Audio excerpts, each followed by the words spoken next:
Y hoy es martes y como siempre vamos a abrir la sección de igualdad. Hoy lo vamos a hacer visibilizando a esas mujeres en el ámbito creativo y como sucede en otros tantos también masculinizado. Lo vamos a hacer con Noemí Galván, nuestra compañera, como hacemos cada día, responsable del área de igualdad aquí en Radio Televisión Canaria. ¿Qué tal? Buenos días, Noemí. Buenos días, Patri. Vamos a hablar precisamente de eso y es el Día del Libro Infantil y Juvenil y además esas lecturas, el cómic, el tebeo, han sido quizás la primera toma de contacto con la lectura, con la literatura que hemos tenido muchos y muchas durante nuestra juventud y la adolescencia, adolescencia sobre todo, ¿no? También. Además, estos días se ha organizado en Tenerife un foro organizado por la Fundación Caja Canarias, dedicado a eso, precisamente al feminismo en el cómic, y tenemos la suerte hoy de que nos acompañe a distancia, o en videollamada, una de las pioneras en el cómic en España, María del Carmen Vila, conocida como Marica Vila.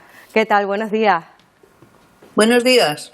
Encantada de saludarla y sobre todo para hablar de eso, de los estereotipos también existentes en el cómic. Ha sido un género también plagado habitualmente de estereotipos de género. ¿Cuáles han sido los principales? De hecho, el cómic es generador de estereotipos, es un lenguaje que facilita la construcción de modelos y, por lo tanto, la implementación de estereotipos, la construcción. Claro que participamos el público en ello, al aceptarlos o no. Los principales han sido los estereotipos de género, básicamente, adjudicando a hombres y mujeres roles diferentes y, por otro lado, utilizando mucho más el cuerpo de la mujer que escuchando su voz. Es decir, el cuerpo de la mujer ha sido un territorio de conversación masculina. El cómic ha sido un territorio colonizado por lo masculino, dirigido básicamente a lectores masculinos, y cuando se ha dirigido a lectoras femeninas lo ha hecho en un cómic llamado femenino minusvalorado y además dirigido a reproducir los roles de género.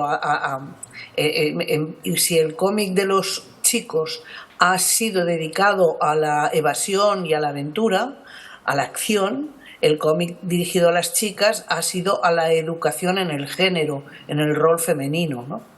Claro, al final esto conlleva, que le hablábamos el otro día preparando la entrevista, que las mujeres nos dedicáramos quizás luego a la literatura de manera más precoz que los chicos, que sí tenían esos referentes, claro, y les permitía el cómic vivir aventuras, cosa que claro, a las mujeres no se nos permitía. Sí, las mujeres hemos sido lectoras de cómic y somos. Lo que ocurre es que nos hemos tenido que travestir para vivir la aventura porque el cómic no se dirigía a nosotras realmente, ¿no? La aventura la teníamos que vivir por transferencia, poniéndonos en el lugar del héroe. Por otro lado, cuando han aparecido heroínas, han sido con unas concesiones a luchar en segundo... a tener un techo de cristal, ¿no? A no poder acceder a la aventura total, a ser mucho más consideradas como valores como emocionales o relacionados con la naturaleza o con la monstruosidad, no con la razón, no con el poder de dominio ni de razón.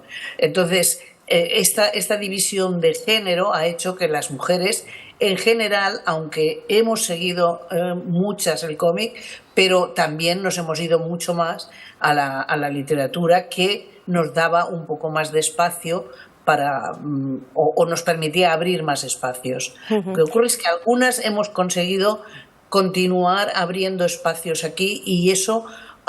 no tenemos que abandonar ningún espacio. Eso nos enseña que las mujeres no tenemos que dejar ningún espacio sin intentar conquistarlo, ¿no? Porque cuando lo hacemos, al final recuperamos ese espacio y en este momento estamos intentando, o al menos yo estoy intentando con mi trabajo y como investigación, no solo como autora, sino como investigadora y como historiadora del cómic, recuperar la voz de las mujeres y recuperar ese cuerpo que había sido usurpado y darle voz, ¿no? Recuperar nuestra propia representación, la representación de las mujeres que sea una autorrepresentación. que la escojamos nosotras y que mostremos la diversidad de papeles y de la diversidad de formas de expresar nuestra identidad. ¿Y Marica Vila cómo entra en contacto con el cómic en una época en que no era habitual que además que las mujeres se dedicaran a ello?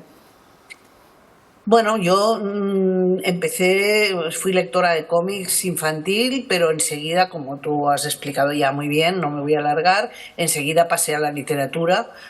Del cómic me siguió quedando el dibujo, pero el discurso me excluía. Pero dibujando, entré en contacto con dibujantes que dibujaban cómic y me volvieron a absorber y a llevar a este terreno, y entonces entré como dibujante. Lo que pasa es que como era chica, pues me condujeron a dibujar. Entré en Selecciones Ilustradas, la agencia más moderna en los años finales de los 70 de española, y empecé a trabajar para Europa, para el extranjero, haciendo cómic femenino. Claro, lo que ocurre es que en esa época de la transición yo era joven, pero muy joven, pero además los jóvenes estábamos en ebullición, ¿no? Estábamos cambiando y queríamos cambiar también el mundo en el que vivíamos y conectar nuestro discurso con la realidad. Entonces yo rompí esos techos de cristal y empecé a crear mi trabajo como autora, y en mi trabajo como autora ineludiblemente aparecía el feminismo por necesidad vital. Marica, me gustaría preguntarle por el fenómeno del manga. Creo que ha generalizado la lectura, que muchísimas mujeres se han sumado a la lectura del manga, pero que realmente no es feminista. El manga no es feminista, no, claro que no. Lo que ocurre es que da más espacio a las mujeres que el cómic que ha dado el cómic nacional hasta ahora. Por lo tanto, cuando ha llegado el manga, pues las niñas huérfanas de atención por parte del cómic, como en el manga han encontrado esa atención porque se ha dirigido a ellas, pues lo han asumido, y lo que ha hecho el manga es recuperar lectoras. Ahora, la cultura japonesa y el cómic comercial japonés hay también. O sea, el manga es todo un mundo a analizar, que no lo podemos analizar de un plumazo, ¿no? Pero en general no es feminista, aunque haya muchas mujeres. Aunque haya muchas autoras, aunque haya muchas lectoras, aunque se dirija a las mujeres, los japoneses son muy buenos en el terreno comercial e industrial, y muy buenos en el marketing, y generan productos para todos los targets. Las niñas, las mujeres jóvenes, las mujeres separadas, las mujeres viudas, o sea, las mayores, los hombres, los oficinistas, o sea, hace un target. El cómic es muy leído y cuidan a todos los targets. Pues Marica Vila, ha sido un placer charlar estos minutitos. También pendientes, Patri, como estaba hablando ella, de la investigación, que es fundamental también pues sacar a la luz todas esas referentes que ha habido también en este género. Un saludo y muchísimas gracias por acompañarnos. Déjame que os diga simplemente una cosa. En La Laguna, en la Universidad de La Laguna, está mi exposición. Espero que la veáis y la disfrutéis. Simplemente Mata Hari y otras mujeres valientes, para rescatar esas imágenes y cambiar esos estereotipos. Muchas gracias. Un saludo. Gracias. Buen día. Un saludo a todos. Bueno, pues al final todos los productos culturales trasladan también valores, nos ayudan a socializar desde la infancia. Desde luego. Y qué importante es elegir también los contenidos que tenemos, ¿no? Como primeras lecturas en nuestra vida. Además, pocas heroínas, ¿no? En la historia, Pues yo sí. creo que de la literatura, en la del cómic todavía menos, gracias a gente como Marica Vila se va introduciendo, además con un físico muy concreto también, ¿no? Efectivamente. A lo largo de la historia, ¿no? Las identificamos a las pocas heroínas que, por ejemplo, me vienen a mí a la mente, son todas con un físico muy concreto, ¿no? Recordamos uno de los personajes femeninos, Afrodita, que además su eslogan, digamos, era pecho fuera, con lo cual una imagen sexualizada que ha ido cambiando, y ahora vemos roles pues de mujeres diferentes. De todo tipo, ¿no? Que también pueden ser heroínas y que están ahí en la historia y en el presente, ¿no? De nuestra literatura, del cómic, del tipo de lectura que escojamos.